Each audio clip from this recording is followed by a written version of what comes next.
कल कलाची कुन में माजी वियड़ा मीर, कुन वराए झलिया सटूं ॾींदे सीर, नेणन वाया नीर ऊने विया ओईरा, घातुड़न जा घरन में आऊं न पसां आण, ऊनाए विया अब्दुल लतीफ़ चे विया पिरी पधारे पाण, मूं साम्हूं डी सुञाण कंहिं कुन वराए झलिया। सरकार फरमायो आहे कल कलाची कुन में मांझी वियड़ा मीर, कुन वराए झलिया सटियूं ॾींदे सीर, नेणे वाया नीर ऊने विया ओईरा।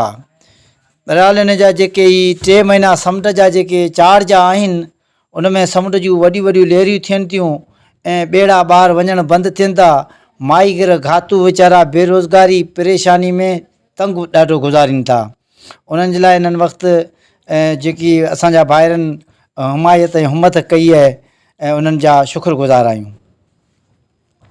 जीअं हिननि वक़्तु ऐं गवर्नमेंट ऐं हिमत करे ऐं माईगिरनि मल्हानि वीचारनि से सहारो ॾेई सघे थी त हिननि जो 3 महीननि जो ऐं रोज़गार तंग थी गुज़रियो आहे, उन्हनि सां हिमत ऐं हिमायत करे ऐं हक़ वारनि ऐं जे वस वारा जेके आहिनि उन्हनि जे मथां फिशरी folk जे मथां ऐं माईगिरनि जे मथां जेकी ऐं रोज़गार कनि था उन्हनि जो हुकूमत तरफ़ां माईगिरनि सां हिमत कई वञे।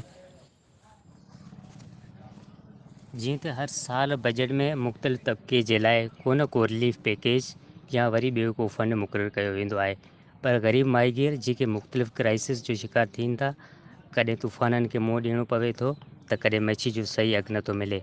हाणे जॾहिं 2 महीना मच्छी ते बंदिश आहे, पर ही तक़रीबन 3 महीना मुकमल बेरोज़गार थियनि था जिन जो को बि साइड बिज़नेस न आहे हूंदो। असां गवर्नमेंट खे अपील था कयूं त हिन बजट में माहीगीरनि जे लाइ ख़ासि पैकेज ॾे। शुक्रिया। जीअं त हर साल बजट में मुख़्तलिफ़ तबके जे लाइ को रिलीफ पैकेज या वरी ॿियो को फंड मुक़ररु कयो वेंदो आहे, पर ग़रीब माहीगीर जेके मुख़्तलिफ़ क्राइसिस जो शिकार थियनि था, कॾहिं तूफ़ाननि खे मुंहुं ॾियणो पवे थो त कॾहिं मच्छी जो सही अघु नथो मिले।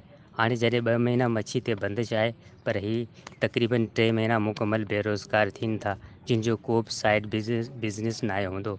असां गवर्नमेंट खे अपील था कयूं त हिन बजट में माहीगीरनि जे लाइ ख़ासि पैकेज ॾे। शुक्रिया।